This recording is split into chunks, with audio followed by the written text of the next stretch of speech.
Bismillahirrahmanirrahim. Assalamualaikum warahmatullahi wabarakatuh. Alhamdulillah. Assalamu ala Rasulillah wa ala alihi wa sahbihi wa sallam katsira, amma ba'd. Falhamdulillah, tiada bihi wa sallam, memanjatkan puji dan syukur kita kehadirat Allah Jalla wa ala yang telah berfirman, wa in ta'uddu ni'matallahi la tuhsuha.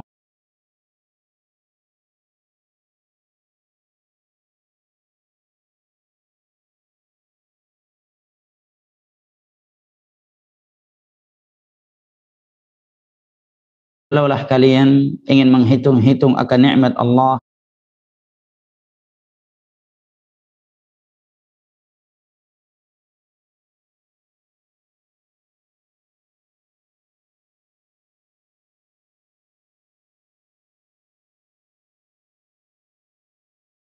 menghitungnya.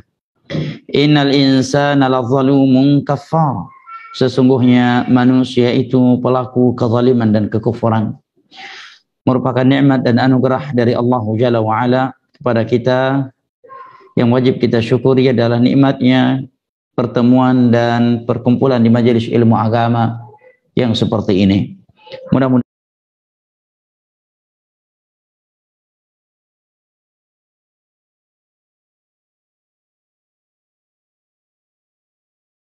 Allah memberkahi pertemuan kita ini, dan kita memohon kepadanya sebagaimana ia telah mempertemu dan mengumpulkan kita di majelis ilmu agama yang mulia seperti ini, agar mengabadikan pertemuan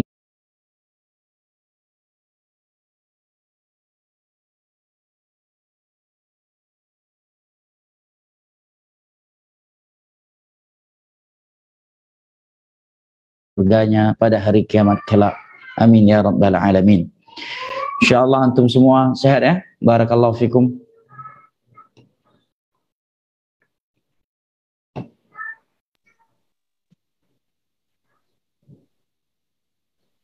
Hilang lagi suara. Terdengar Ustadz. Masya Allah. Malam ini siapa nih yang paling jauh? Dari Swedia sama dari Amerika dan Kanada Ustadz. Masya Allah. Swedia jam berapa sekarang nih? Jam berapa ya? Ya, silahkan Bu Ida, jam berapa saat ini? Dan juga Ummu Amr, jam berapa di Malam Amerika atau di Kanada saat ini? Kalau Amerika jam 10 pagi ya?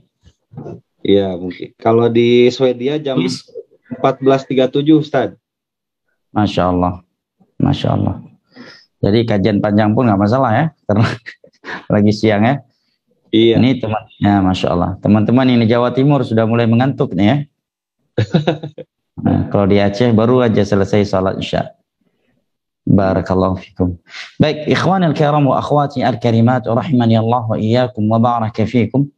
Kita lanjutkan kembali kajian kita membahas kitab Asbabu Sa'adatil Usrah. Sebab-sebab kebahagiaan rumah tangga.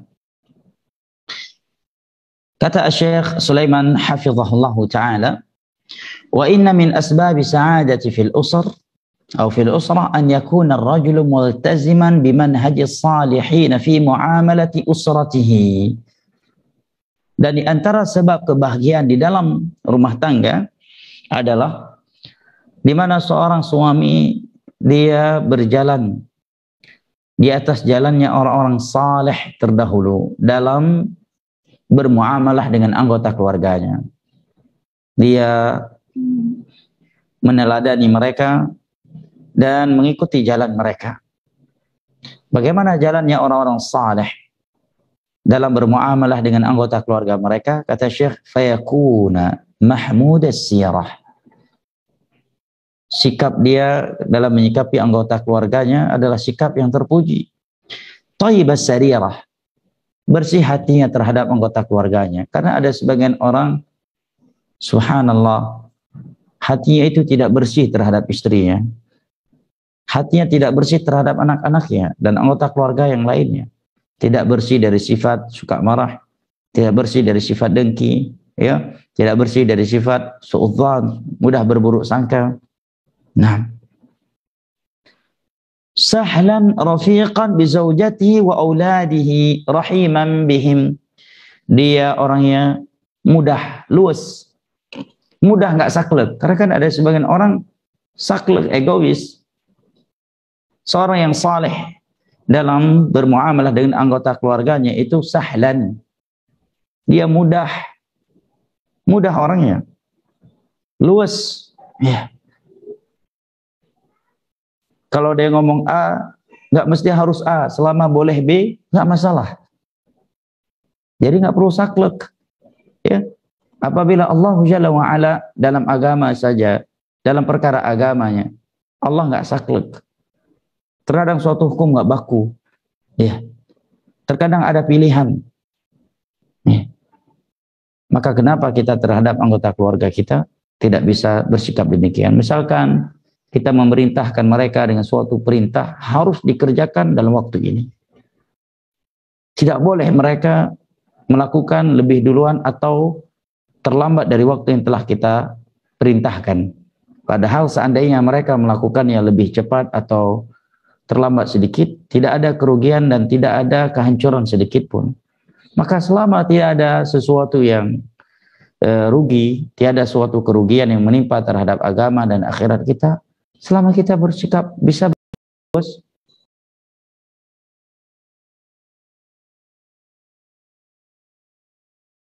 maka bermudahkanlah. Karena Nabi SAW telah berdoa kepada Allah Jalla wa'ala, Allahumma man waliya umurul muslimin fa yassara lahum fayassir amrah. Ya Allah, barang siapa yang mengambil amanah mengurusi kaum muslimin dan anggota keluarga kita kaum muslimin, dia memudahkan urusan mereka, maka mudahkanlah urusan mereka. Dan barang siapa yang menyulitkan urusan mereka, fashquq alaihim, maka susahkan, sulitkan urusannya. Naam. Barakallahu fi, sahlan. Bersikap luas, bersikap memudahkan. Karena memang ada sebagian suami bersikap saklek.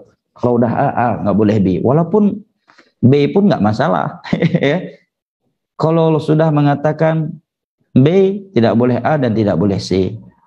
Walaupun seandainya anggota keluarga yang melakukan A dan C, tiada yang memudaratkan diri, agama dan akhirat mereka, kecuali hanya gengsinya dia saja.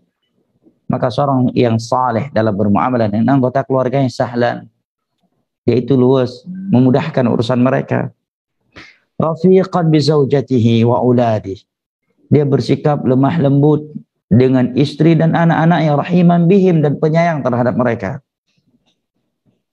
Karena tak sedikit dari kaum suami yang bersikap kaku, keras terhadap anak istrinya. Dengan orang lain di luar rumahnya, dia bersikap humanis. Dia bisa bersikap humoris. Dia bersikap ramah tamah. Tetapi dengan anggota keluarganya sendiri, dia tidak bisa demikian. Dia bisa pemaaf dengan orang lain, tetapi tidak bisa pemaaf dengan anggota keluarganya. Dia bersikap luas dengan orang lain, tetapi tidak bersikap luas dengan anggota keluarganya. Padahal Rasulullah SAW bersabda, khairukum khairukum li ahli, wa ana khairukum li ahli.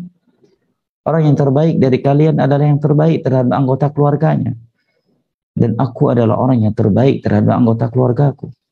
Dia jamaah yang dimuliakan Allah. Nabi, seorang Rasul, seorang Nabi, siang dan malam mengajak kepada tauhid, membahas tentang syirik.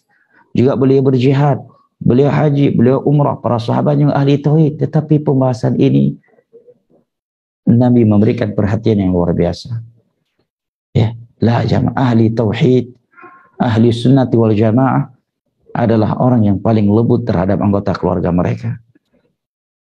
Seandainya mereka bersikap setia, bersikap humanis, bersikap humoris, bersikap adil, bersikap luas terhadap manusia, maka mereka bisa bersikap lebih luas, lebih penyayang, lebih humoris, lebih humanis terhadap anggota keluarga mereka. Jelas ikhwan.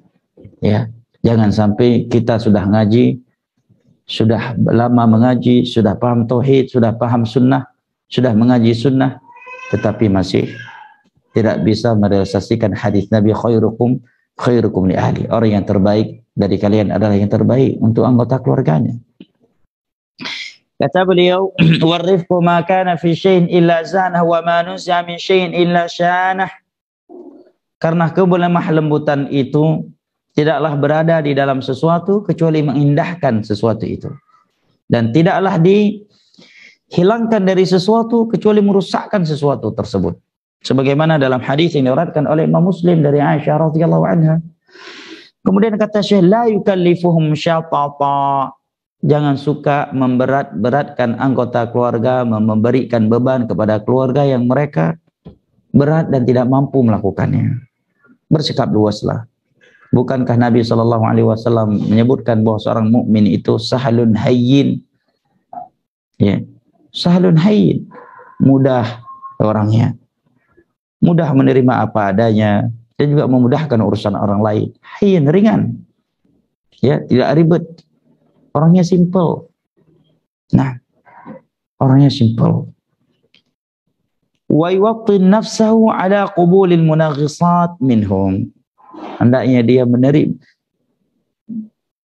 dia berjiwa berlapang dada terhadap masukan dan kritikan anggota keluarganya.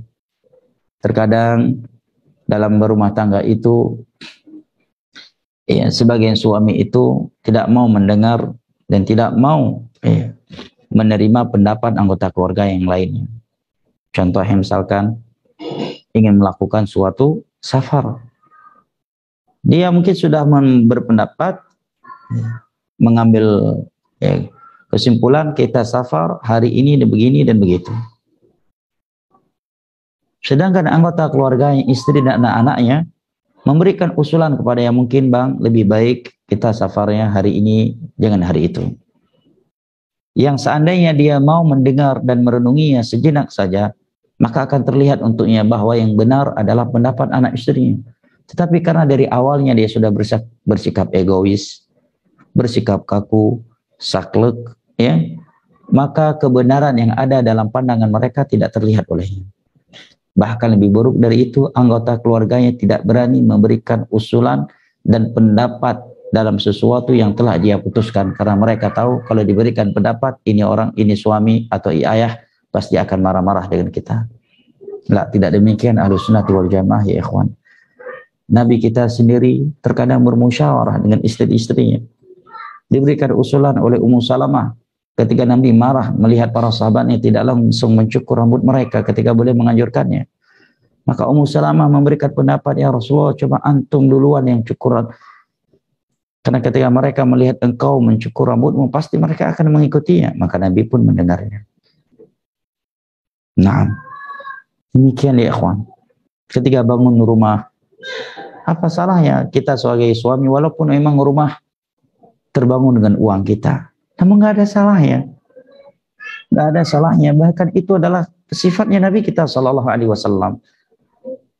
Bermusyawarah dengan istri, bagusnya dapur letaknya di mana, kamar tidur bagusnya seperti apa bentuknya, ini orang tamu bagusnya di mana, berapa biji kita buat jendela, berapa biji kamar mandi, di mana kita letakkan taman dan sebagainya. Tidak perlu egois, ya, nggak perlu saklek. Mukmin itu sahal hayyin, mudah, simple, ringan orangnya, apalagi terhadap anggota keluarganya. Kemudian kata Syekh, idza ra'a min imra'atin syai'an yakrahu dzakara nafsahu bimahasiniha. Apabila dia melihat sesuatu yang ia tidak sukai dari istrinya, mungkin melihat istrinya sedang kurang bersih, ya, atau istrinya tidak melaksanakan suatu perintah yang telah ia berikan, atau suatu hal lainnya yang tidak ia sukai dari istrinya, maka hendaknya dia mengingat kebaikan-kebaikan yang telah ada dari istrinya sebelumnya. Itu solusi dari Nabi SAW agar kita tidak mudah terpancing oleh iblis dan bala tentaranya untuk membenci dan marah terhadap istri tercinta kita yang telah berjasa kepada kita dengan sesuatu yang tidak mungkin bisa kita bayar dengan dunia beserta isinya. Mengandung anak kita selama 9 bulan, melahirkan anak kita, mengeluarkannya dari perutnya dengan mempertaruhkan nyawanya, dengan merobek sebagian sudut anggota tubuhnya, dengan bercucuran darah, Dia mengeluarkan bayi kita dari perutnya. Nabi SAW di dalam sebuah hadis yang diriwayatkan oleh Imam Al-Bukhari dari Abu Hurairah radhiyallahu anhu bersabda, "La yakrah mu'minun mu'minatan in kariha minha khuluqan radhiya minha akhar." Janganlah seorang suami itu benci, marah kepada istrinya karena sesuatu yang muncul darinya. Karena seandainya memang ia melihat sesuatu yang ia benci dari istrinya dalam sesuatu, maka hendaknya maka sungguh di sana banyak kebaikan-kebaikan istrinya, bila dia melihat dan mengingatnya, dia akan mencintainya. Naam, barakallahu fik. Kemudian kata Syekh, wa idza ra'a zallatan min waladihi dzakara nafsu bima fi waladihi min khair. Demikian pula ketika dia melihat suatu kesalahan, suatu khilaf dari anaknya, hendaknya dia mengingatkan jiwanya terhadap kebaikan yang ada pada anaknya. Karena ada sebagian orang tua, ketika anaknya jatuh ke dalam kesalahan, dia menyikapi anaknya yang jatuh ke dalam kesalahan tersebut dengan suatu sikap yang mengesankan anaknya itu tidak punya kebaikan sedikit pun. Sehingga si anak pesimis terhadap orang tuanya. Sehingga hilang kepercayaan di dalam hati seorang anak kepada orang tuanya. Bahkan sebagian mereka ada yang melarikan diri dari rumahnya. Sebagian mereka yang sudah mulai cuek terhadap orang tuanya, bersikap pendiam. Nah, bahkan sebagian mereka tidak mau banyak berinteraksi dan bertemu dengan orang tuanya, karena melihat orang tua yang seperti itu. Fala yashqa fi usratihi wa la yashqi usratahu. Jangan dia membuat anggota keluarganya tersiksa, tidak bahagia, tertekan hidupnya. Nah, dan jangan pula dia menjadi tersiksa di tengah-tengah anggota keluarganya. Ya'lam anna al-mar'ata dha'ifah. Ini nasihat yang sangat indah buat kita semua kaum suami ya ikhwan. Kaum suami. Karena memang tidak dipungkiri, seringnya yang melakukan kekerasan, yang bersikap egois itu adalah kita kaum suami, bukan kaum wanita. Walaupun banyak dari kaum wanita yang juga bersikap demikian, tetapi secara umum kekerasan dan egois itu muncul dari kita kaum suami. Kita lebih sering egois, lebih sering bersikap keras ketimbang kaum wanita. Kalau wanita, mereka lebih sering dari sisi melupakan kebaikan suaminya ketika melihat suatu kejelekan yang muncul darinya, sebagaimana dalam hadis yang sahih. Nah, maka Syekh ingatkan kita kaum suami, ya'lam annal mar'ata dha'ifah. Hendaknya dia mengingat bahwa yang namanya wanita itu lemah. Lemah jemaah. Tapi bayangkan jemaah, dia seorang wanita yang lemah. Dia mengandung anak kita 9 bulan lamanya di dalam perutnya. Dengan berbagai kelelahan, kesusah payahan yang dia rasakan saat itu. Setelah itu dia mengeluarkannya dari perutnya, dari rahimnya, dengan mempertaruhkan nyawanya. Harus membelah sebagian sudut tubuhnya. Setelah itu harus menyusuinya 2 tahun kurang lebih lamanya. Dia juga mencuci pakaian kita, mengepel rumah, memasak, ya, memberikan nafkah batin buat kita. Bahkan terkadang sambil masak dia harus menggendong anaknya, sambil nyuci harus menggendong anak-anak kita, sambil ngepel harus menggendong anak-anak kita. Subhanallah. Kemudian ketika dia jatuh ke dalam suatu kesalahan, suatu kekeliruan, atau mungkin dia telat mandi pas kita pulang safar, dia rambutnya dalam keadaan terurai, tidak bersih, tidak rapi. Dan di situ syaitan akan datang, memberikan berbagai bisikan ke dalam hati kita agar kita bersikap dengan sikap yang hanya menimbulkan kerugian terhadap anggota keluarga kita dan diri kita. Maka solusi dari Nabi yang pertama, ketika engkau melihat kesalahan darinya yang engkau benci, maka kamu berusaha mengingat kebaikan-kebaikan yang telah dia lakukan kepadamu. Yang kedua, hendaknya engkau mengingat dia wanita. Wanita. Dia bukan laki-laki. Dia tercipta dari tulang rusuk yang paling bengkok dari kita. Maka dia bagian dari kita. Dia tidak tercipta dari baja. Dia tidak tercipta dari batu. Dia tidak tercipta dari besi yang kokoh, yang bisa dibanting-banting, yang bisa dilempar-lempar, yang boleh ditendang-tendang. Lah, dia dicipta dari tulang rusuk yang paling bengkok dan yang paling atas. Yang kedua kata Syekh, wa annahu akhadha bi amanatillah. Ingat engkau sebagai seorang suami, istri kamu itu engkau ambil dengan amanah dari Allah Jalla wa Ala. Dan itu yang Nabi katakan di dalam hadis yang sahih dalam Sahih Bukhari. Ketika Nabi berkhutbah di hari wada', Nabi berkata, fa innakum akhadtumuhunna bi amanillah. Istri-istri kalian tuh kalian ambil dengan amanah dari Allah. Ya ikhwan, apabila kita tidak mau mengkhianati amanah yang diberikan oleh seorang presiden, seorang menteri, seorang gubernur, seorang bupati, seorang perdana menteri, seorang raja kepada kita, kita tidak mau mengkhianatinya, maka kenapa kita mau mengkhianati amanah ya dari Allah Jalla wa'ala? Dan istri kita disebutkan langsung secara khusus oleh Nabi, dia adalah amanah dari Allah. Maka ketika kita ingin menzaliminya, maka ingatlah yang pertama kali bahwa kita akan berhadapan dengan Allah. Kita sedang berkhianat kepada Allah, bukan sekedar karena dia sebagai istri, ya, karena dia punya anggota keluarga, bukan sekedar karena perasaan, lah. Tapi lebih dari itu karena dia adalah amanah dari Allah. Menzaliminya, sejatinya kita berhadapan dengan Allah. Kita ingin punya masalah dengan Allah. Kita ingin berkhianat kepada Allah Jalla wa Ala. Fala yazlimuha abadan. Jangan sekali-kali engkau menzalimi istrimu. Karena dia amanah dari Allah. Dia wanita yang lemah dan telah melakukan banyak kebaikan untukmu. Yasturu 'alal mar'ah la yunshuru asraraha. Hendaknya engkau menjaga rahasianya, menyimpan kejelekan-kejelekannya, la yunshuru asraraha. Jangan engkau sebarluaskan. Kan ada sebagian suami, sebagaimana juga ada sebagian istri yang suka mengumbar aib pasangannya. Bahkan sebagian mereka a'yadzan billah mau menyampaikan kekurangan pasangannya yang berkaitan dengan ranjang. Dan itu sesuatu yang biasa di sebagai lingkungan orang awam. Ada yang mengatakan suamiku kekurangannya ini dan itu, yang satu lagi demikian. Bahkan sebagian mereka berbicara tentang kekurangan pasangan hidupnya yang berkaitan dengan syahwat dan berkaitan dengan ranjang. Allah musta'an. Di dalam sebuah hadis yang diriwayatkan oleh Imam Muslim, Nabi SAW bersabda, inna min syarrin nas, sesungguhnya di antara manusia yang paling buruk di sisi Allah Jalla wa'ala di hari kiamat adalah ar-rajulu yufdi ila imra'ati wa tufdi ilaihi thumma yanshuru sirraha.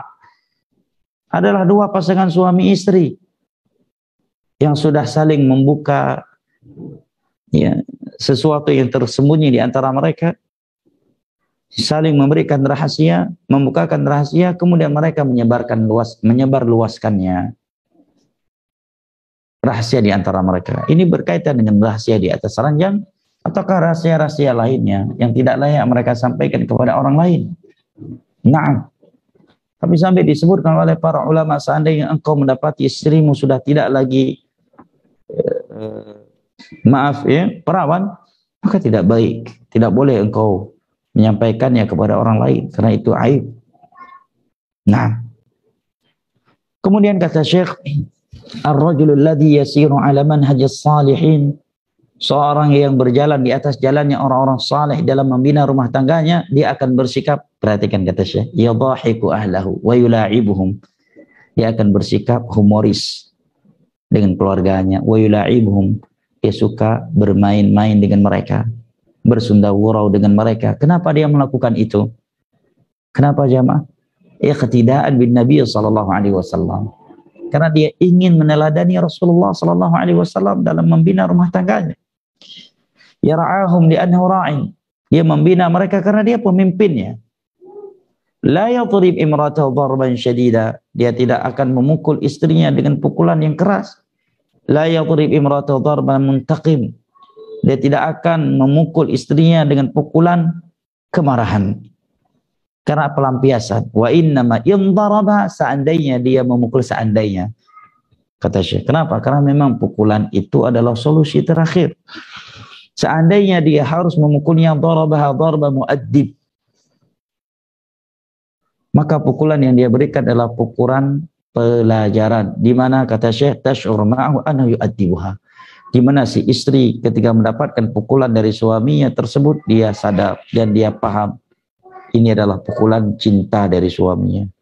Ini pukulan kasih sayang. Ini adalah pukulan pendidikan. Ini adalah pukulan pelajaran yang ingin diberikan oleh suamiku kepadaku yang sudah melakukan kesalahan. Amma idza daraba darban intiqamin fa darabaha darban shadida wa jaladaha jaldan takhruju sa'adatu minal bait. Adapun kalau dia memukul istrinya dengan pukulan kemarahan, pukulan pelampiasan, sehingga dia memukulnya dengan pukulan yang keras, istri pun memahami suaminya ini sedang marah, ya, karena amarah yang membara, sehingga dia mencambuknya, maka akan keluar, akan hilang, akan pergi kebahagiaan dalam rumah tangganya. Nah, yaqulu Nabi sallallahu alaihi wasallam, Nabi sallallahu alaihi wasallam bersabda, la yajlidu ahadukum imra'atahu jaldal 'abd thumma yujami'uha fi akhiril yawm.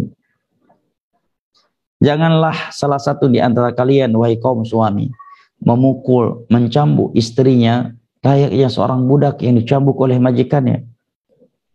Padahal di sore harinya dia butuh kepadanya, dia menjimainya di akhir harinya. Ini sindiran yang luar biasa dari Nabi kepada kaum suami. Hadis ini diriwayatkan oleh Imam Al-Bukhari, karena sebagai suami ketika marah kepada istrinya seakan-akan dia tidak butuh lagi kepada istrinya seumur hidupnya.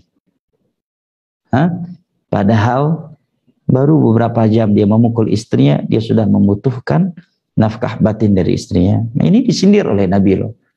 Sampai-sampai Nabi mau berbahasa demikian, karena memang ada sebagian suami yang seperti itu, agar mereka sadar. Lihat, bahasa dari Nabi ini bahasa yang mestinya kita punya sifat malu, keluar sifat malu kita. Karena memang malu itu adalah sifat yang Allah puji. Apa kata Nabi? Sebagian suami memukul, memarahi, mencambuk istrinya layaknya seorang budak yang sedang dicambuk oleh majikannya. Summa yujami'uha fi akhiril lail, fi akhiril yaum. Kemudian setelah dia marah-marah, setelah mencambuk, setelah memukul istri, di sore hari dia melakukan hubungan badan dengan istrinya. Membutuhkan istrinya juga yang masakin. Makan siang istrinya juga yang masakkan. Makanan malam istrinya juga yang mencuci baju dia. Butuh juga dia kepada istrinya untuk kebutuhan batinnya, nafkah batinnya. Maka kata Syekh, ya, kalau seorang istri berada di dalam kekerasan yang seperti ini, dhaqat nafsuha, akan sempit dunia ini untuknya. Dia tidak akan bahagia dengan suaminya tersebut. Karena seorang wanita, sekaya apapun dia, semewah apapun fasilitas dalam rumah tangganya, dan sebanyak apapun teman-teman di luar rumahnya, kalau suaminya tidak baik untuknya, suami yang nggak setia, suami yang pemarah, zalim, keras, dia akan menjadi seorang wanita yang tersiksa hidupnya. Beda halnya dengan seorang suami. Suami terkadang walaupun istrinya sedang marah-marah di rumah, dia masih bisa lebih bahagia, bisa lebih tenang. Dia karena kawan-kawan di luar atau fasilitas atau aktivitas lainnya. Berbeda dengan seorang istri yang mendapatkan suami yang kejam, suami yang keras, suami yang zalim. Dia akan benar-benar tersiksa. Melebihi ketersiksaan seorang suami yang mendapatkan istrinya yang keras, yang suka cerewet. Na'am, barakallahu fiik. Kemudian kata Syekh, ar-rajulul ladzi yasiru ala manhajis salihin fi baiti yu'ti al-mar'ata haqqaha. Seorang suami yang saleh itu menunaikan hak istrinya. Mahar yang telah dia janjikan, dia berikan secara sempurna, tidak dia ambil, tidak dia rampas, ya. Wala yashtimuha wala yuqabbihuha, dia tidak mencela, tidak pula menjelek-jelekkannya. Ada loh sebagian suami yang punya sifat menjelek-jelekkan istrinya. Bahkan saya mengetahui beberapa suami yang punya sifat iri terhadap istrinya. Iri dia, dengki. Karena istrinya lebih bagus karirnya daripada dia di dalam PNS. A'iyadzubillah. Wala yuqabbihu ahlaha. Suami yang saleh itu juga tidak akan menjelek-jelekkan keluarga istrinya. Wala yal'anuha. Tidak melaknatnya. Wala yal'anu ahlaha. Tidak pula mencela anggota keluarga istrinya. Limadha? Kenapa hal itu semuanya tidak ia lakukan? Li'annahu ya'lam annahu qila li Rasulillah sallallahu alaihi wasallam ma haqqu zawjati ahadina alaina. Karena dia tahu hadis Nabi sallallahu alaihi wasallam. Tatkala Nabi ditanya apa hak istri kami yang harus kami tunaikan wahai Rasulullah, Nabi menjawab an tut'imha idza ta'imt. Engkau berikan makan kepadanya apabila engkau makan. Yang suka wisata kuliner sama ikhwan. Nah, ikhwan. Ya, ikhwan yang suka wisata kuliner sesama ikhwan di luar. Ingat, idza ta'imta an tut'imha idza ta'imt. Berikan makan kepada istrimu apabila engkau makan. Ya, Masya Allah kalau lagi touring bareng, gowes bareng, ya, olahraga bareng, pergi kajian bareng, ente royalnya luar biasa. Makannya Masya Allah biryani, kambing bakar, tiga di rumah tempe, tahu. Kemudian mengingatkan istri ya sayang, baik-baik ya zuhud nak. Kita harus bersabar sayang. Biar di akhirat kita lebih sempurna balasannya. Kalau di luar rumah, makannya biryani, kambing bakar, kebab, di rumah tempe sama tahu dengan istrinya. Subhanallah. Kemudian kata Nabi SAW, wa antak sumuha idak tasait. Kau berikan pakaian untuknya apabila engkau berpakaian. Sebagian suami kalau untuk dirinya pakaiannya Masya Allah brand. Sepatu harus sepatu yang brand. Sendal harus sendal yang brand. Celana harus merek yang brand. Baju harus branding. Semuanya harus brand. Untuk istrinya, Masya Allah.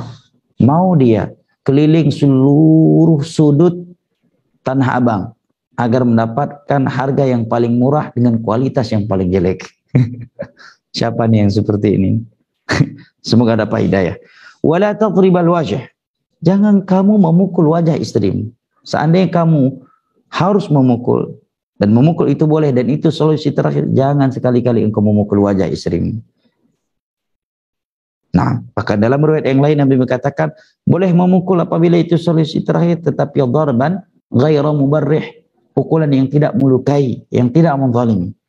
Dalam sebagian riwayat disebutkan menggunakan arak, ud, kayu siwak. Kayu siwak itu segini, yang paling besarnya segini. Nah, wala tuqabbih, jangan engkau jelek-jelekkan istrimu. Bahkan sebagian mereka menjelek-jelekkan istrinya di media di dunia maya. Wala tahjur illa fil bait. Sekalipun engkau sedang marah, sedang cekcok, jangan sekali-kali engkau memboikot istrimu kecuali di dalam rumah. Cekcok nih, berantem, jangan perlihatkan kepada orang lain. Jangan sampai pemboikotan itu meluas sampai keluar rumah sehingga istrimu pergi gaji, ente nggak mau ngantar. Istrimu ke pasar, ente nggak mau ngantar. Istrimu ke rumah sakit, ente nggak mau antar. Istri pulang ke rumahnya, ente nggak mau antar. Istri perlu safar, ente nggak mau menemani. Akhirnya yang rugi ente sendiri. Ketika terjadi kecelakaan, perampokan, ya, pelecehan seksual dan sebagainya. Dan seandainya engkau melakukannya, maka sesungguhnya kita sedang melawan Allah Subhanahu wa taala. Kita sedang melawan Rasulullah sallallahu alaihi wasallam, bukan sekedar istri kita. Nah, wala tahjur fil bait. Kalau kamu memboikotnya cukup di dalam rumah, jangan sampai keluar rumah. Kalau istri mau keluar rumah dan kita sedang marah cekcok, mau ke pasar, ya, antar. Walaupun di atas motor kita sedang marah, nggak mau bicara tuh, mau, ya. Setiap dia tanya, dia minta sesuatu, kita masih marah-marah, tetap antar ke pasar. Kajian antar. Dia mau ke rumah sakit antar. Mau ke orang tuanya antar. Jangan kamu boikot di luar rumah. Nah, hadis ini diriwayatkan oleh Imam Abu Daud, Ibnu Majah dan Ibnu Hibban, disahihkan oleh Syekh Al-Albani rahimahullahu taala. Kemudian kata Syekh, perhatikan ya ikhwan, la yuhasibu imra'atahu ala kulli syai'. Suami yang saleh itu tidak akan menghisab, memperkarakan istrinya dalam segala hal. Karena memang ada sebagian suami, dia perkarakan istrinya dalam perkara sekecil, ya, sekecil apa, dalam semua perkara, walaupun itu perkara kecil, hanya masalah letak piring di dapur saja dia marah-marah sama istri. Hanya masalah letak sendal yang kurang rapi, atau mungkin sapu yang istri lupa menyimpannya di tempat penyimpanannya, atau pakaiannya yang mungkin mestinya dilipat dengan bentuk yang seperti ini, rupanya dilipat dengan bentuk yang tidak dia inginkan. Nggak perlu jamaah. Atau nasi, ya, agak terlambat sedikit masaknya, atau dia pinginnya jus wortel, rupanya istri buatnya jus jeruk, ya, dan sebagainya. Kata Syekh, la yuhasibu imra'atahu ala kulli syai'. Jangan kamu perkarakan istrimu dalam setiap perkara. Suami yang saleh tidak akan seperti itu. Kenapa dia tidak akan seperti itu? Li'annahu ya'lam, karena dia tahu hadis Nabi sallallahu alaihi wasallam yang berbunyi istausu bin nisa'i khaira. Sering-seringlah kalian berpesan kebaikan terhadap kaum wanita. Fa innal mar'ata khuliqat min dhira'. Karena wanita itu tercipta dari tulang rusuk. Wa inna a'waja syai'in fi dhina' a'la. Dan tulang rusuk yang paling bengkok adalah yang paling atasnya, dan dia tercipta dari itu. Istri banyak kesalahan, emang lumrah. Yang aneh itu istri nggak punya kekurangan, nggak pernah melakukan kesalahan, itu aneh dan nggak mungkin. Dia wanita. Kenapa dia bisa sering buat kesalahan? Jawabannya karena dia wanita. Sebagaimana kalau ada yang bertanya, kenapa sih manusia ini suka berbuat kesalahan? Jawabannya karena dia anak keturunan Adam, bukan anak keturunan malaikat. Demikian pula istri kita. Kenapa dia terkadang melakukan kesalahan, bahkan sering melakukan kekhilafan? Jawabannya karena dia wanita yang diciptakan dari tulang rusuk yang paling bengkok, dari tulang rusuk kita yang paling atas. Fa in zahabta tuqimuhu kasartah. Kalau engkau bersikap kaku, bersikap keras dalam meluruskannya, maka dia pasti akan patah. Dia akan patah.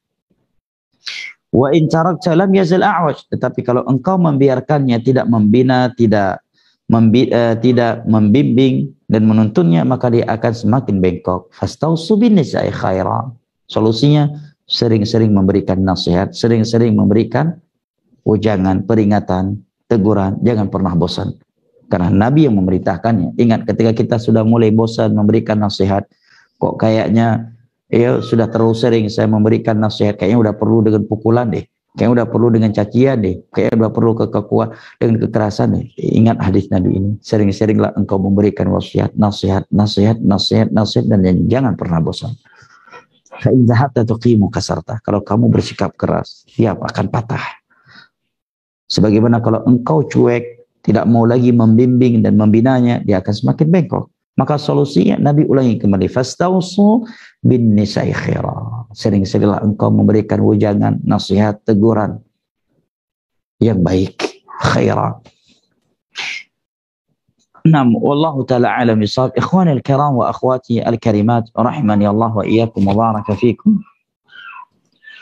Ya, kiranya ini yang dapat kita kaji pada kesempatan ini. Maka dengan ini kita walillahilhamd telah menamatkan kitab ini. Masya Allah, semoga yang telah kita pelajari dari kitab ini bermanfaat, dan kita memohon kepada Allah Jalla wa'ala agar Allah memberikan taufiknya kepada kita untuk mengamalkan nasihat-nasihat indah dari Syekh dalam kitab ini. Kita semuanya, para suami dan kaum istri, dan kita memohon kepada Allah Jalla wa'ala semoga Allah melanggengkan sakinah, mawaddah, warahmah rumah tangga kita hingga ke surganya pada hari kiamat. Amin ya rabbal alamin. Mungkin ini yang bisa saya kaji, dan walillahilhamd dengan ini kita telah menamatkan ini. Dan insyaallah taala kalau antum dan antuna semuanya masih menerima anak, insyaallah habis Idul Fitri kita bertemu kembali, karena insyaallah mulai besok semua kajian saya liburkan sampai Idul Fitri. Barakallahu fikum. Nah, masyaallah ya tadi alhamdulillah tidak terasa ya.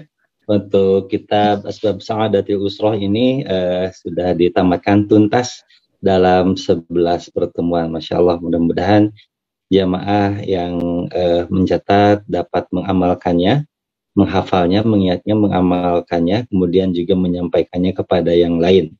Bagi yang lupa, silahkan direview kembali tayangannya di akun YouTube Pekerja Mengaji. Masya Allah ya Ustadz, jazakallahu khairan untuk ilmunya. Alhamdulillah di sini sudah ada yang ingin bertanya, silahkan. Yang ingin bertanya boleh langsung raise hand saja.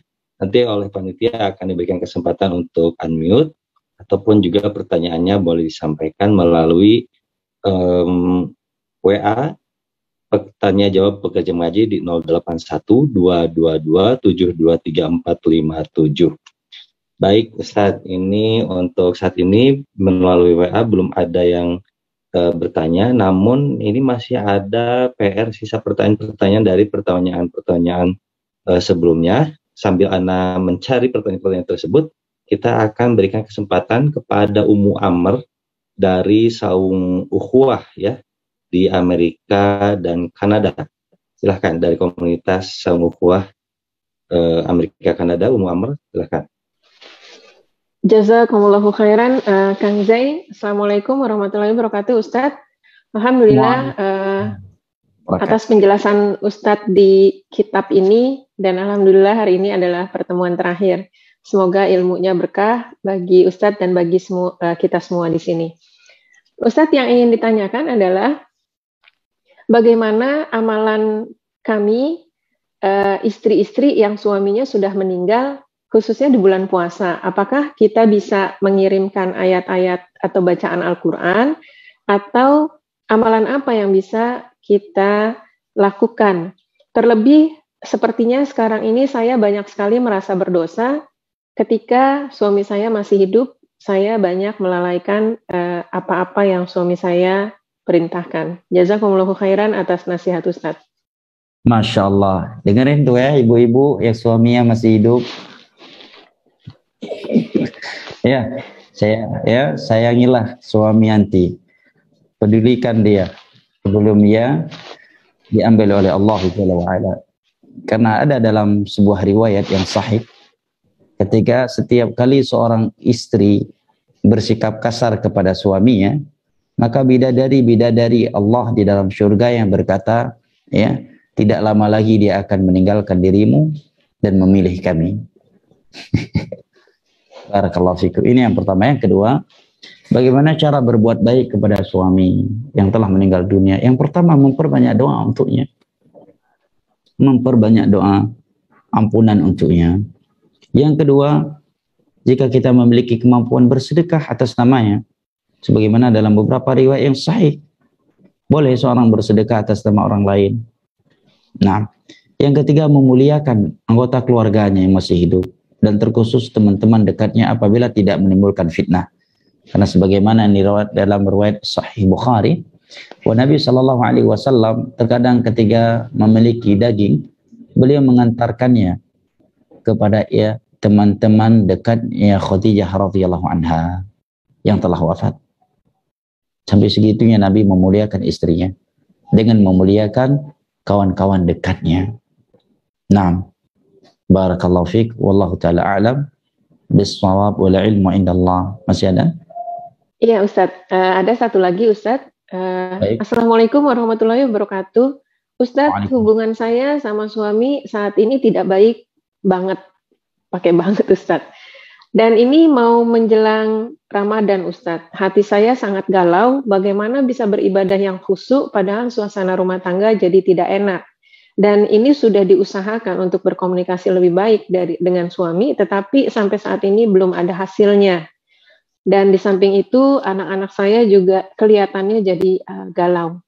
Mohon nasihat Ustadz, apa yang terlebih dahulu harus saya lakukan, dan bagaimana nanti ibadah Ramadan saya seandainya tidak ada komunikasi antara saya dengan suami dan tidak pula satu kamar. Jazakumullahu khairan Ustaz. Masya Allah. Yang pertama adalah memperbanyak taubat kepada Allah Jalla wa Ala. Karena Nabi Shallallahu Alaihi Wasallam bersabda, "Ma tawaddathnani, fayafruqani illa bi dzambin ahdatha ahaduhuma." Tidak ada dua orang yang saling cinta mencintai, kemudian mereka bertengkar, mereka cekcok, mereka berpisah, kecuali karena suatu dosa yang dilakukan oleh salah satu dari keduanya atau oleh kedua-duanya. Dan semua kita pendosa. Perbanyak taubat, perbanyak taubat. Karena seorang yang benar-benar beriman dan beramal saleh pasti akan dicintai oleh orang-orang yang beriman dan beramal saleh pula. Allah Jalla wa Ala berfirman, "Innal ladzina amanu wa 'amilus salihati sayaj'alu lahumur rahmanu wudda." Sesungguhnya orang-orang yang beriman dan beramal saleh akan diciptakan cinta oleh Allah Jalla wa Ala untuk mereka. Nah, yang berikutnya, barakallahu fiik, ada sebuah pesan dari Nabi Shallallahu Alaihi Wasallam yang sangat indah. Walaupun pesan itu Nabi berikan kepada dua sahabatnya yang hendak beliau lepaskan berdakwah ke negeri Yaman, Ali bin Abi Thalib dan Abu Musa al-Asy'ari radhiyallahu anhuma. Nabi berpesan kepada mereka berdua, "I'talifa wa la takhtalifa wa anta tawwa'a." Jaga persaudaraan antara kalian berdua. Jangan suka berselisih. Dan yang terakhir ini sangat penting. Ini yang terakhir adalah solusi agar kita mudah bersaudara dan tidak mudah berpecah. Apa kata Nabi? Wa anta tawwa'a. Hendaknya kalian saling mengalah. Saling mengalahlah dalam berumah tangga. Selama hal-hal tersebut, selama kita mengalah dalam hal-hal yang masih boleh mengalah, tidak merusakkan akidah, tauhid, agama kita, maka hendaknya kita saling mengalah. Yang berikutnya, barakallahu fiik, sadarilah bahwa merupakan ambisi iblis dan bala tentara yang sangat kuat dari suatu rumah tangga adalah memporak-porandakan mereka, memisahkan antara dua pasangan suami istri yang saling cinta mencintai, apalagi dua pasangan suami istri yang sudah mulai retak hubungan mereka. Maka di dalam sebuah riwayat yang sahih Nabi menyebutkan, inna iblis yad'u 'arsyahu fawqal ma'. Iblis meletakkan singgasananya di atas air. Maka bala tentara yang paling dekat dan yang paling dimuliakan oleh iblis adalah yang telah memisahkan antara dua pasangan suami istri. Apalagi sampai pindah, ya, pisah kamar tidur, ya. Apa gunanya menikah kalau tempat tidurnya berbeda, kamar tidurnya pisah, dan terlihat oleh anak-anak, dan itu akan merusakkan psikolog mereka, merusakkan mental mereka, dan membuat mereka jadi tidak bahagia dan tenang hidupnya. Bagaimana mungkin anak-anak akan tenang dan berbahagia sedangkan mereka melihat dua sumber mereka, yaitu kedua orang tua mereka, bertengkar, cekcok, dan pindah kamar tidur? Pasti mereka nggak akan bahagia. Ya, maka berusahalah semaksimal mungkin untuk memperbaiki hubungan. Yang pertama adalah dengan melakukan ketaatan semaksimal mungkin kepada Allah. Karena kata Sufyan bin Uyainah rahimahullahu taala, man aslaha ma bainahu wa bain Allah, aslahallahu fi ma bainahu wa bainan nas. Barang siapa yang memperbaiki hubungannya dengan Allah dengan salat tahajud, zikir, ya, baca Al-Quran, sedekah, maka Allah akan memperbaiki hubungan dia dengan manusia. Nah, dan ingat pesan Nabi tadi, sangatlah penting, wa anta tawa'a, hendaknya kalian saling mengalah. Wallahu ta'ala a'lam bishawab. Semoga Allah Jalla wa ala memperbaiki hubungan, ya, anti dengan suami anti, dan semoga Allah Jalla wa ala menjadikan anti dan suami anti sebagai pasangan suami istri yang saleh dan salihah, yang bahagia di dunia dan di akhirat. Amin ya rabbal alamin. Naam. Ya. Amin ya rabbal alamin. Jazakumullahu khairan Ustadz. Ustadz, ini ada yang terakhir dan mohon nasihatnya, kondisinya sedikit darurat Ustadz. Ada seorang tua yang ibu-ibu usianya sudah tua Ustadz, sekitar 70-an, tetapi masih energik. Dan ingin menikah dengan laki-laki usianya lebih muda dari beliau. Kalau ada dua pendapat Ustadz di keluarga, yang satu sepertinya tidak apa-apa ibunya menikah lagi, tetapi di sisi lain anak-anaknya menentang karena sudah tua, buat apa lagi seperti itu. Jadi mohon nasihat Ustadz bagaimana sebenarnya harus bersikap menghadapi ibu kami yang usianya sudah 70-an, calon yang ingin menikahinya sekitar 60-an. Jazakumullahu khairan atas nasihat Ustaz. Masya Allah, umur 70 masih pengen nikah, ya? Masya Allah. Ya, ini Ustaz, kisah yang pertama kali Ana dengar dalam perjalanan hidup Ana, ya. Karena ini wanita, ya. Tapi kalau dia laki-laki, seingat anak-anak pernah mendapati di Yaman 70, ya, kurang lebih umurnya, ya, dan menikah dengan seorang gadis yang umurnya di bawah 25. Tapi ini wanita yang Masya Allah, ya. Yang pertama, barakallahu fiik, mereka hendaknya melihat apabila memang ibu mereka yang umurnya sudah 70 tersebut tetapi masih energik, masih kuat fisiknya, ya, dan tiada sesuatu mudarat yang mereka khawatirkan apabila dia menikah terhadap agama dan akhiratnya, maka mereka tidak boleh melarangnya. Jangankan orang tua, untuk anak kita saja yang statusnya janda, itu Nabi bedakan dengan anak kita yang statusnya masih gadis. Kalau gadis, ya, dengan dia jangan kalian nikahkan dia kecuali dengan izinnya. Bagaimana kita mengetahui dia mengizinkan? Setuju dengan diam. Tapi kalau dia janda, ya sampai menunggu mendapatkan perintah darinya.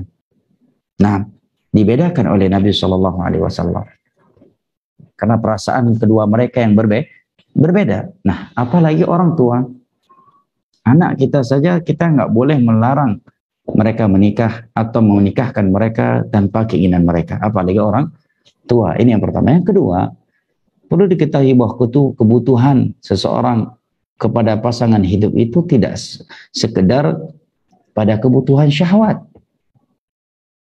Mungkin bisa jadi dari sisi syahwat mereka nggak punya lagi syahwat, tetapi mereka masih membutuhkan orang yang membelai mereka. Seorang wanita membutuhkan pada seorang suami yang membelai dirinya di malam hari, yang mencintai, yang menyayangi, ya, dan menghiburnya dalam perjalanan hidupnya. Sebagaimana seorang lelaki membutuhkan seorang wanita yang mencintai, yang melayani, dan memperhatikan dirinya. Maka demikian pula seorang wanita. Dia butuh pada seorang suami yang mengayomi, yang mengamani, dan mencintai dirinya. Nah, dan hukum asal pernikahan adalah sesuatu yang terpuji dan dianjurkan. Tidak boleh dikeluarkan dari hukum asal ini, kecuali ya ada alasan yang dibenarkan oleh syar'i.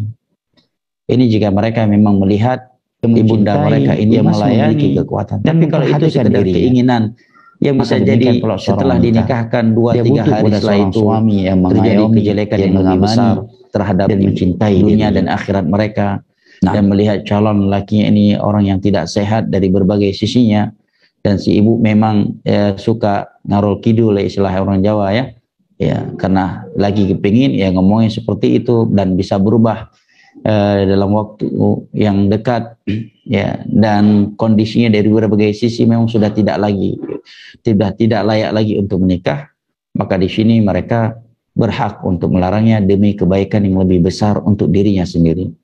Wallahu taala a'lam bissawab, wal ilmu indallah. Maksud energi gimana 70 tahun?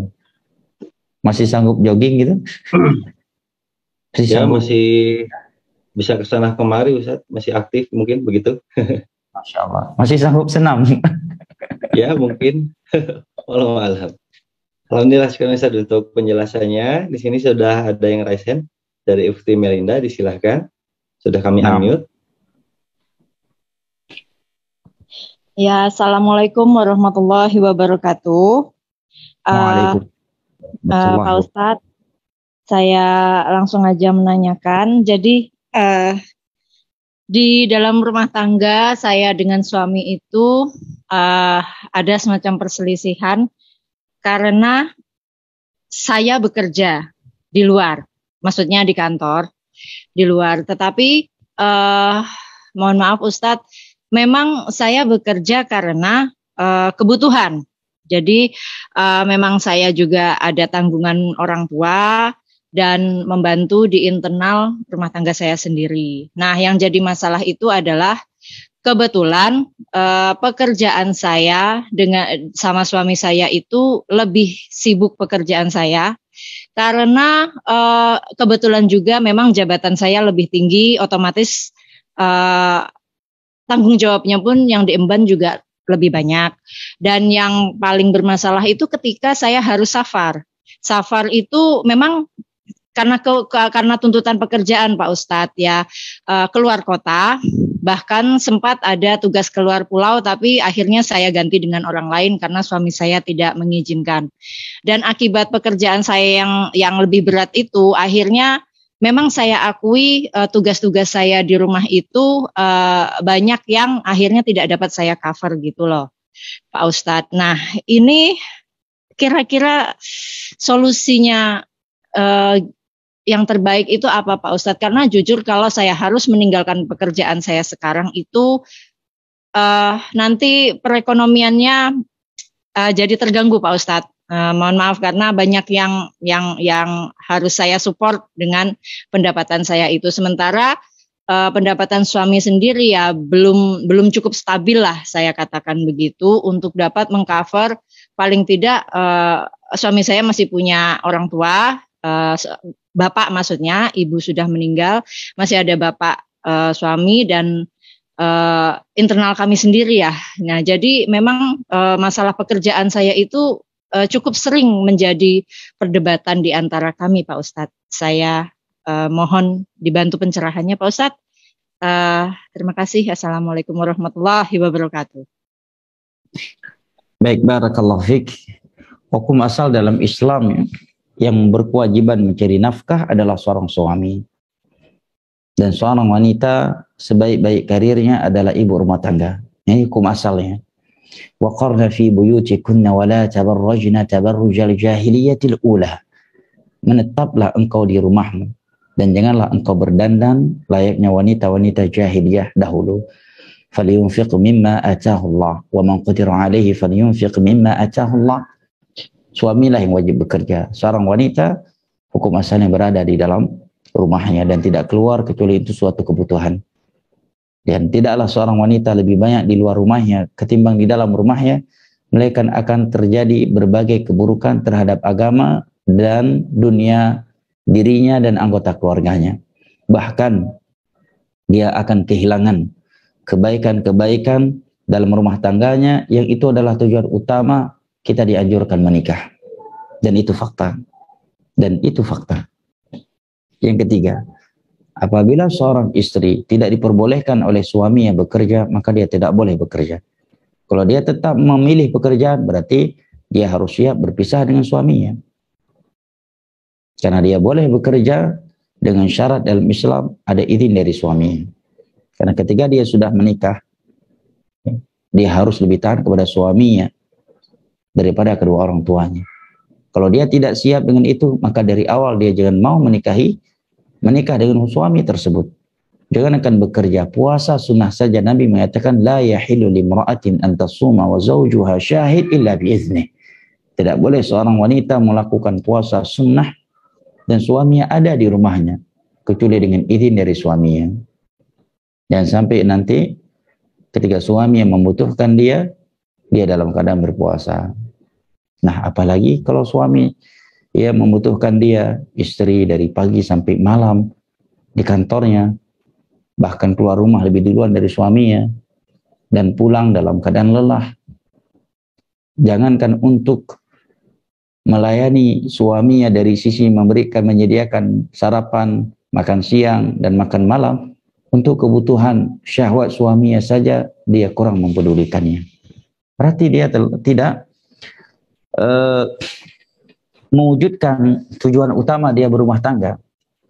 Seandainya seorang mengatakan khawatir ekonomi terganggu, lemah, maka jawabannya barakallahu fiik, selama tidak membuat mereka mati kelaparan, penghasilan suami yang mencukupkan, walaupun mungkin mereka tidak bisa lagi hidup head on atau dengan fasilitas seperti sebelumnya, tetapi jika mereka tinggalkan tersebut, dia cukupkan dengan pekerjaan suaminya, karena memang suami yang menuntut demikian.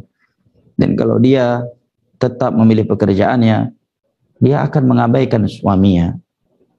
Bahkan mungkin seharian penuh dia sering di luar rumahnya kecuali Sabtu dan Ahad.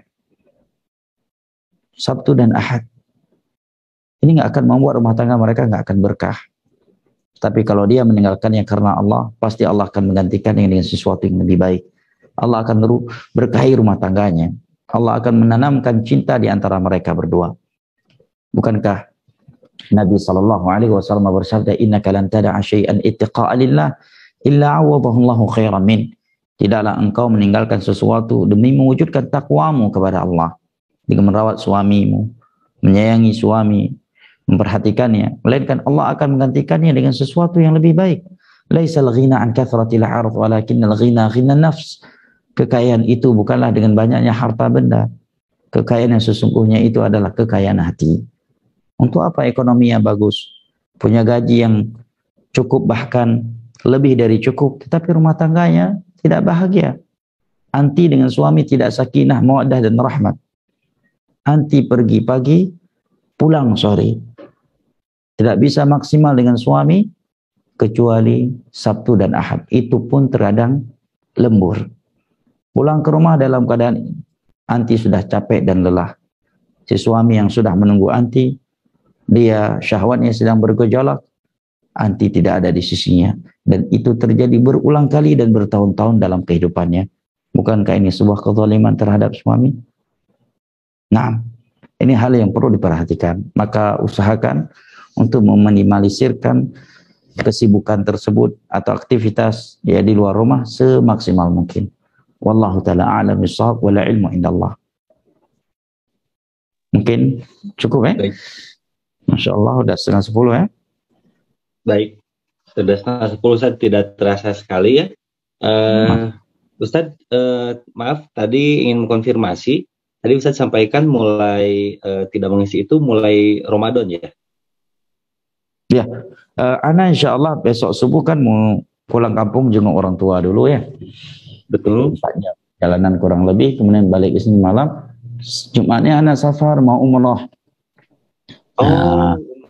Awal-awal Ramadan, minggu pertama mungkin baru balik. Dan insya Allah 10 terakhir Ramadan, Ana berencana iktikaf di Mekah. Insya Allah. Dan Ramadan ya. Ada 2 minggu di Indonesia kurang lebih. Ya, Ramadan kebiasaan Ana, semua kajian Ana off-kan. Masya Allah. Iya. Kirain tidak ada agenda umroh gitu Ustaz. Jadi kalau misalnya tidak ada agenda umroh, kami ingin mengundang Ustaz di Rabu pekan depan untuk khusus membahas tanya jawab ini Ustaz, karena masih sisa banyak. Tapi Masya Allah Ustaz ada umroh ya. Jadi Ana memang Ramadan fokus Al-Quran. Masya Allah. Taib. Insya Allah Fitrilah kita bertemu lagi kalau antum masih cinta sama Ana. Insya Allah Ustaz, ana uhubiku fillah Ustaz. Habakumullah alladzi ahbabtana min ajlih. Amin. Baik Ustaz, sangat rindu sekali ini karena begitu pun demikian dengan pertanyaan-pertanyaan yang masih tersisa cukup banyak. Insya Allah jemaah sekalian mohon maaf yang sebesar-besarnya karena kita sudah larut malam ya Ustaz ya. Baik bacain aja. Sudah larut malam. Saya kasih 3 sampai 5 pertanyaan lagi ya, karena ini pertemuan terakhir. Boleh, silakan. Masya Allah, 3 sampai 5 Ustaz. Boleh. 5 pertanyaan. Baik. Masya Allah. Baik. Pertanyaan dari WA ya. Tadi dari pertanyaan dari raise hand sudah ada 4 pertanyaan. Kemudian ini pertanyaan dari WA dari Ummu Fulanah di Bekasi. Bismillahirrahmanirrahim. Assalamualaikum warahmatullahi wabarakatuh ya Ustaz. Waalaikumsalam warahmatullahi wabarakatuh. Bagaimana sikap istri yang benar jika memiliki suami yang merasa paling benar?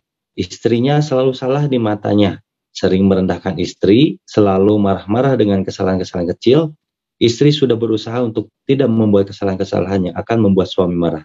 Istri tidak berani mengingatkan suami karena takut dengan sifat temperamennya suami. Bagaimanakah istri harus bersikap? Demikian pertanyaannya. Syukran jazakallahu khairan. Masya Allah. Yang pertama, barakallahu fiik, suami yang anti anggap sekarang kurang bagus akhlaknya, temperamen dan sebagainya, dia adalah lelaki yang paling bagus di mata anti sebelum menikah dengannya. Dia adalah cover boy-nya anti sebelum anti menikahinya. Betul? Ini yang pertama. Yang kedua, banyak-banyaklah melihat kepada wanita-wanita di luar sana yang kehidupan rumah tangganya jauh lebih terpuruk daripada anti. Suaminya jauh lebih buruk dari berbagai sisi ketimbang suami anti. Sedangkan dia mungkin lebih sempurna dunia dan agamanya daripada anti. Agar dengan itu anti tidak merendahkan nikmat suami dan rumah tangga yang telah Allah berikan kepada anti. Bukankah Nabi SAW bersabda, "Unzuru ila man huwa asfala minkum wa la tanzuru ila man huwa fawqakum." Lihatlah kepada orang yang di bawah kalian, dan janganlah kalian melihat kepada orang yang di atas kalian, agar kalian tidak merendahkan nikmat yang telah Allah berikan kepada kalian. Yang keempat, ingat hadis Nabi yang telah saya sebutkan di atas tadi, wa anta tawa, mengalah, dan mengalah. Nah, api itu disiram dengan air, jangan disiram dengan kayu bakar, akan membuatnya semakin besar. Maka di dalam sebuah hadis yang sahih, Nabi menyebutkan kriteria wanita yang salihah itu apabila suaminya marah kepadanya, baik karena kesalahan yang dia lakukan atau memang dia tak bersalah, tapi dia dimarahi oleh suaminya. Nabi katakan dia mengambil tangan suaminya, dan berkata, aku tidak akan bisa tidur nyenyak kalau engkau belum memaafkan aku. Artinya apa? Nabi anjurkan dia untuk meminta maaf walaupun dia tidak salah ketika dimarahi. Itulah istri yang saleh. Dan dengan itu dia melakukan ibadah kepada Allah Jalla wa'ala. Dia melakukan suatu tindakan yang terpuji. Nggak perlu egois, nggak perlu dia mau ngapain aku minta maaf, aku nggak salah. Nabi yang nyuruh. Dan ketika engkau meminta maaf kepada suami yang marah kepadamu dan kamu tidak melakukan kesalahan, ingatlah itu adalah sebuah ibadah yang anti lakukan kepada Allah Jalla wa'ala karena Nabi yang menganjurkannya. Nah, barakallahu fiik. Ada yang lain? Nah, silakan. Baik, pertanyaan berikutnya. Bismillahirrahmanirrahim. Assalamualaikum warahmatullahi wabarakatuh. Waalaikumsalam warahmatullahi wabarakatuh. Semoga Allah Subhanahu wa Ta'ala menjaga Syekh Sulaiman Ar-Ruhaili, menjaga Ustaz dan juga keluarga, guru-guru Ustaz dan kita semua serta kaum muslimin dimanapun berada. Amin ya rabbal alamin. Izin bertanya ya Ustazi, apa yang harus seorang anak perempuan lakukan saat melihat ayahnya bersikap kasar, dalam kurung memukul, mencaci, dan tidak menafkahi kepada ibunya?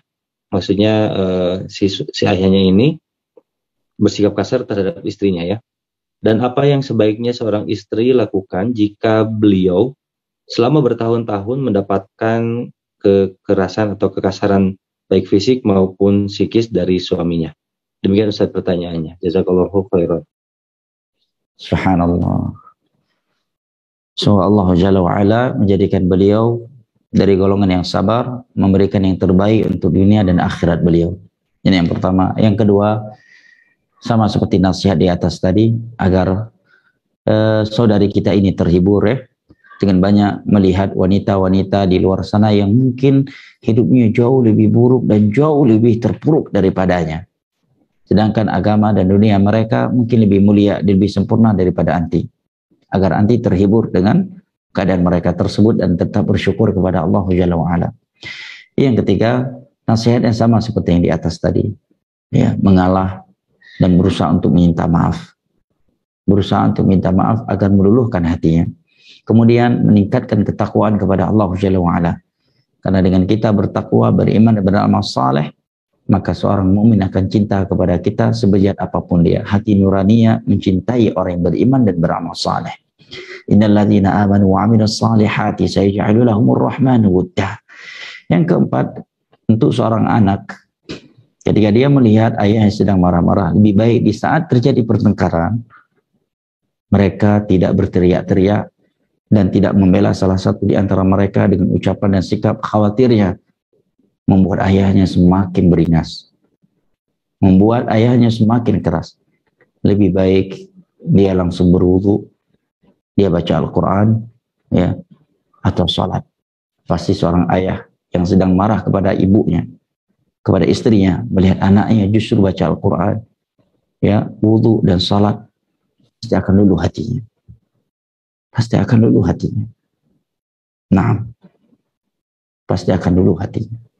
Adapun kepada seorang istri, setelah nasihat-nasihat di atas tadi, apabila memang suaminya tidak menjalankan kewajibannya sebagai suami, tidak Islam, dia boleh fasakh. Dia boleh memisahkan dirinya dari suaminya tersebut dengan menuntutnya ke mahkamah. Ya, menuntutnya ke mahkamah. Dan itu tidak dikatakan sebagai wanita yang tidak mencium bau surga. Kenapa? Karena dia memisahkan diri dari suaminya, karena suami yang tidak menunaikan kewajibannya sebagai seorang suami dan dia sudah berusaha untuk sabar sekian lama. Wallahu ta'ala a'lam bissawab, wal ilmu indallah. Nah, mungkin yang terakhir Pak ya. Baik, pertanyaan dari seorang ukhti di Yogyakarta. Assalamualaikum ya Ustazi. Apa yang harus dilakukan istri menghadapi suami yang keras? Begitu Ustaz. Insyaallah. Dari semua pertanyaan, semua yang mengeluh kesahkan suami ya. Belum ada dari suami yang mengeluh kesahkan. Itu ya saja jawabannya ya. Tapi ini ada yang agak unik nih pertanyaan Ustaz. Pertanyaan terakhir nih Ustaz ya. Bagaimana sikap istri yang benar apabila didapati suaminya memberikan nafkah, uang belanja yang menurutnya cukup? Padahal kadang kurang namun ditutupi oleh istri yang kebetulan memiliki usaha sampingan. Sementara di luar nafkah keluarga itu, suami mudah menginfakkan hartanya ke tempat lain, misalnya untuk pembangunan masjid, untuk kegiatan dakwah, dan lain-lain. Apakah istrinya menerima saja tanpa menjelaskan kondisi sebenarnya dan menutupi kekurangan belanja dari harta hasil usahanya, atau terus terang kepada suaminya? Demikian Ustaz pertanyaannya, jazakumullah khairan. Barakallahu fiik. As-sarahah rahah, kata orang Arab. Transparan itu membuat kita menjadi lebih nyaman dan tenang. Kalau memang benar demikian, dia sampaikan kepada suaminya dengan cara yang baik. Kalau memang benar-benar tidak mencukupkan, ya. Tapi kalau dia melihat, kalau dia bersabar dengan pemberian tersebut, ya, mencukupkan demi kebahagiaan yang lebih sempurna di antara mereka, agar tidak terbuka pintu syaitan, ya, di antara mereka, dan agar suami tidak terpancing emosi, dan agar suami bisa bersedekah dan bersosial dalam hal yang lainnya, maka Allah tidak akan menyia-nyiakan kebaikan istri yang seperti itu. Innahu may yattaqi wa yasbir fa innallaha la yudhi'u ajral muhsinin. Sesungguhnya barang siapa yang bertakwa dan bersabar, maka Allah tidak akan menyia-nyiakan pahalanya orang-orang yang berbuat baik. Lihat bagaimana sabarnya para sahabiat dahulu, ya. Dan demikian juga wanita-wanita salaf di masa dahulu terhadap suami mereka. Barakallahu fiik. Kiranya ini yang dapat kita kaji pada kesempatan kali ini. Lebih dan kurangnya saya mohon maaf.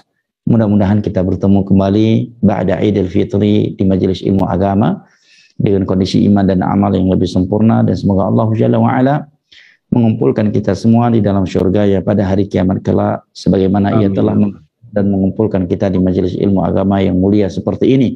Baik, barakallahu fikum, uhibbukum fillah, wa sallallahu ala nabiyina Muhammad wa ala alihi wa sahbihi wasallam, wa akhiru da'wana alhamdulillahi rabbil alamin. Wassalamualaikum warahmatullahi wabarakatuh. Amin. Waalaikumsalam warahmatullahi wabarakatuh. Syukur jazakumullah khairan kepada Ustadzuna Farhan Abu Furaihan LCMA hafizahullah taala.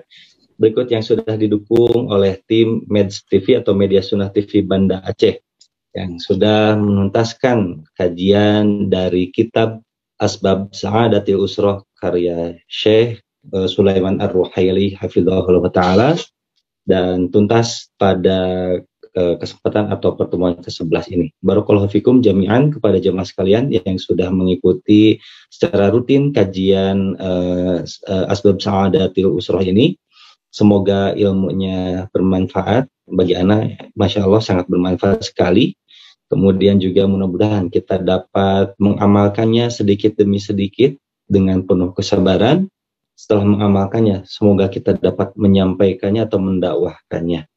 Jemaah sekalian, terima kasih atas atensinya, kehadirannya, kemudian juga partisipasinya. Berikut juga pundi-pundi amalnya atau sedekah yang sudah disampaikan, dititipkan melalui OAS Ilmu Pekerja Mengaji untuk dipergunakan operasional dakwah online ini. Jazakumullah khairan.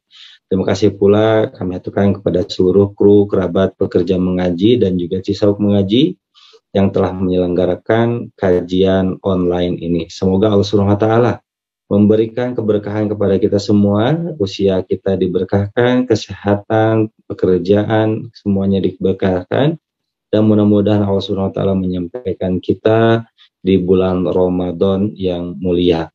Dan jemaah sekalian, itu saja yang bisa kami sampaikan. Mohon maaf atas segala kekhilafan apabila ada yang kurang berkenan. Dan insya Allah kita akan bertemu kembali lusa hari di kajian fikih muamalah, fikih muamalah kontemporer bersama Ustazuna Dr. Erwandi Tarmizi hafizahullah ta'ala, yang akan membahas objek jual beli atau rukun mabiah. Demikian yang bisa kami sampaikan. Insya Allah kita bertemu kembali. Barakallahu fikum. Kita akhiri saja dengan doa kifaratul majelis. Subhanaka Allahumma bihamdika asyhadu an la ilaha illa anta astaghfiruka wa atubu ilaik. Wassalamualaikum warahmatullahi wabarakatuh.